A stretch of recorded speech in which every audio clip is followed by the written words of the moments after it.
a nursing student and you happen to come across this video, consider yourself very lucky, because in the next few videos, I will be given a whole bunch of gems in regards to what it takes to have a successful clinical rotation. My name is Kendra. I am a registered nurse. I also have a master's in nursing education. I have taught in the classroom, and I also taught clinical for approximately 9 years out of my 12-year nursing. I remembered when I was in nursing school, going to clinical was so daunting. And the reason for that is because you didn't know who your clinical instructor was, not right up until it was time to go to clinical and they came on campus and they introduced themselves.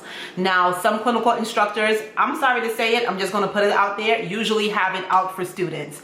And that's usually the chitter chatter that goes around among students in nursing programs. Like, I hope you have a good clinical instructor, because as we all know, clinical can make or break you. You can be doing 1,000% in your class, straight A's, your papers are good, you're acing the tests, and go to clinical and completely bomb clinical, which will cause you to fail the entire course. So I'm here to ensure that not only are you successful in the course, but you're also successful in clinical. One of the things that I noticed as an instructor is that when students arrive to clinical and I give them their assignment and they have access to the computer, to the chart, to go and look the patient up, they have no idea what they're looking for. So that's usually one of the first steps that students are like, what information do I take? What information do I jot down? What do I eliminate? What's important for me to pay attention to? So this video right here will get you straight, so that way when you do have access to the electronic health record, you know exactly the information that you should be jotting down. So let's go ahead and jump right into where you're assigned for clinical. Every hospital is going to use a different software system. The most common one is Epic, and then we also have PowerChart, Cerna, Meditech, and I guess there's some others out there that I'm not too familiar with or haven't even heard of. Regardless of what EHR the hospital is using, the first thing you want to gather on your piece of paper or in your notepad, wherever you're taking notes on your patient, is you want demographic information. When I say demographic information, I mean things like the patient's name, but of course, on the paper, you're not going to put the patient's full name down. You're going to use the patient's initials, the age, the code status, if your patient's a full code, a DNR, limited interventions. You want to also know whether or not your patient is on contact, and if they are on contact, what are they on contact precautions for? Allergies is a big one. Also, the date of admission. When was your patient admitted to the hospital? So that's some of the first pieces of information that you want to have written down on your paper, okay? And that is what you want to look up in this time. You probably have already gotten report or listened to the exchange of shift report between the night shift nurse and the day shift nurse. Now, the one thing I want to highlight is, as a nursing student who will be practicing as a registered nurse in the near future, you do not want to take everything that you get in report as gospel. You have to do your due diligence and compare what you've jotted down in report against what is in the chart. So the next step you want to do is you want to look at history of admission. You want to read through the notes. You want to get a comprehensive understanding as to how and why your patient came into the emergency room. That can often be found in the history and physical or in the admission note. So whatever system you're using, you need to find that information and make some notes, compare it and contrast it, see if the information actually matches up with what was given in report. Because I bet you this, oftentimes you will find that the nurses who exchange reports don't even have the full story, because depending on who's given report, they might not have even looked up the patient thoroughly. So as a student, do your due diligence and read through the history of admission. You want to know, you want to be able to, when you're presenting the patient to your instructor, you want to be able to say, for example, Mr. JH is a 63-year-old male. He is a full code. He is not in any contact isolation. He has allergies to vancomycin and ibuprofen. He was admitted on August 31st. The reason for admission is that he was at home, he fell, and he lost consciousness, regained consciousness, was able to crawl to the phone and dial 911. Upon admission to the emergency room, the patient was found to be hypotensive. He had an elevated blood sugar, his magnesium was low, his potassium was elevated. In the emergency room, they were able to give him a liter of fluids. They consulted nephrology because also his BUN and his creatinine was out of whack. Like, that is just an information. I know that was pretty wordy, but you want to be able to know, you want to be able to present and speak to the history of admission, because as a nursing student and as a registered nurse, you should know why is your patient in the hospital. Next thing you want to look at are the results of the most recent labs. As a nursing student, you do not only want to pay attention to the labs of said day, of the day that you're at the site for your clinical rotation. You do not only want to look at those labs. You want to go back a few days to see how the patient has been trending. So of course, you want to look at the CBC and you want to look at the BMP. If your patient is on any kind of anticoagulation medicines, you also want to look at anticoagulants. Those are the labs that you want to pay attention to.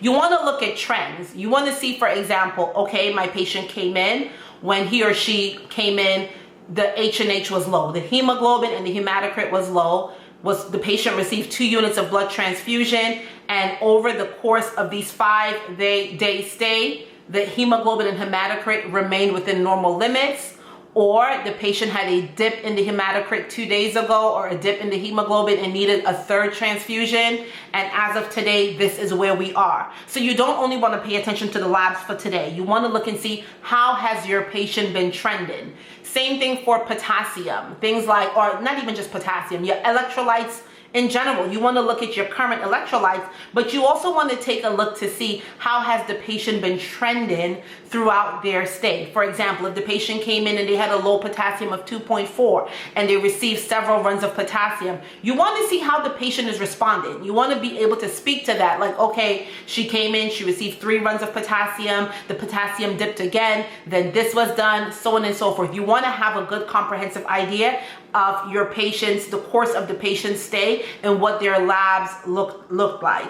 Because your instructor might ask you, okay, let's talk about the labs, or tell me about the patient labs. You can say, labs today within normal limits, except the potassium was elevated. Potassium was 5.6. However, the patient is due to be dialyzed, or something like that, okay? So you just want to pay attention to labs and just have a good understanding. Next up, you want to pay attention to vital signs trends. How has the patient been trending? Remember that key word, trending, trends. You're not only looking at the vital signs for your shift, for what the technician probably took at 6 a.m. in the morning.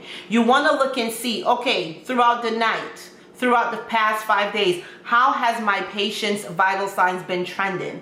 That way you can see patterns. For example, you can say, okay, consistently for the first 3 days, the patient's blood pressure has been in the 130s to 140s systolically.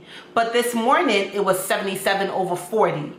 You should be questioning, is that 77/40, is that a correct vital sign? Was there some kind of fluke? It's something that you should question. And that's the reason why I am stressing, pay attention to trends. That way you can pick out outliers and kind of investigate it a little bit more. Remember, as nurses, we're not just there to do assessments and give medications, but we also investigate. So for example, if I'm taking care of a patient, first thing I do when I go in, I look through the chart, I look to see how the patient has been trending. Okay, if I come in and let's just say the vital signs is now 164, like the 6 a.m. vital signs was 164/92. I'm going to look at the trends and I'm going to see, okay, well, since she's been here, she's been at that same number, like she's been trending in the 160s over the 190s, and then I will do more investigation as to see what have been done, like what interventions were implemented in order to take care of that blood pressure, or whether or not it's something I need to address for the day with the physician. But if the patient has been trending 160s to 190s and it's been like that since the patient's been here, it's no need for me to get worked up because I've already seen the trend. Another thing you want to pay attention to is intake and output. Take a glance at your patient's ins and outs, meaning the amount of fluid, food, any kind of water flushes, whatever it is that the patient has taken in, and look and see what's coming out, okay? Now, oftentimes, I will say this, and depending on the unit that you're in, I'm an ICU nurse, I know we tend to be way more stricter with I's and O's because that's just what ICU nurse says. It's part of our daily routine where we pay attention to what's going in and what's going out. It's something that we also discuss in rounds with the with the team when they round on the patient. But if you're on a med surg floor, you want to look and see, okay, when was the last time the patient voided? How many times is the patient voided? There should be a count in there, like maybe 1, 1, 1, especially if your patient's able to get up and ambulate and go to the bathroom. You want to look and see bowel movements. How many bowel movements have been recorded since the patient has been here? If there's no recording, you should start questioning. Did this patient even have a bowel movement? Or is it just due to a lack of documentation? We're not actually seeing it here that the patient had a bowel movement. Also, while I'm on that topic, keep in mind that there's power in the number 0, right? So if I'm taking care of a patient for the day, and in my 12 hours, that patient had no bowel movement, I chart 0 as output. That way, whoever is going to look at the chart after me will know that I've paid attention to and I've taken credit for saying that this patient has not had a bowel movement. All right? So pay attention to the intake and the output of your patients. Also, while you're there on the unit as a student, documenting intake and output is also something you may be responsible for, dependent on your clinical instructor. So you want to take a look at your patient trays and determine whether or not your patient ate 100% of the meals, 50% of the meals. You want to take a look and see how much liquid the patient is taking in, because this also ties into when you're caring for a patient who is on a fluid restriction. And those patients tend to be what? CHF patients. But I'm going a little bit too deep. I'll save all of this information for further videos. Also want to make it a habit to start reading through the notes, specifically the notes of the different physicians who are consulting on the patient. Because let me just explain one thing to you all. The population that you will be caring for is sicker than they were 10, 15, 20, 30 years ago. Patients are being admitted with multiple comorbidities that you as the nurse or the nursing student, you have to stay on top of all of the different diagnoses and all of the different problems that your patients are currently having. For example, you will have a patient who is admitted and they're on the unit, and it's almost rare to have just one physician involved in that patient's care. Oftentimes, the internal medicine physician consults with different members, like different specialties.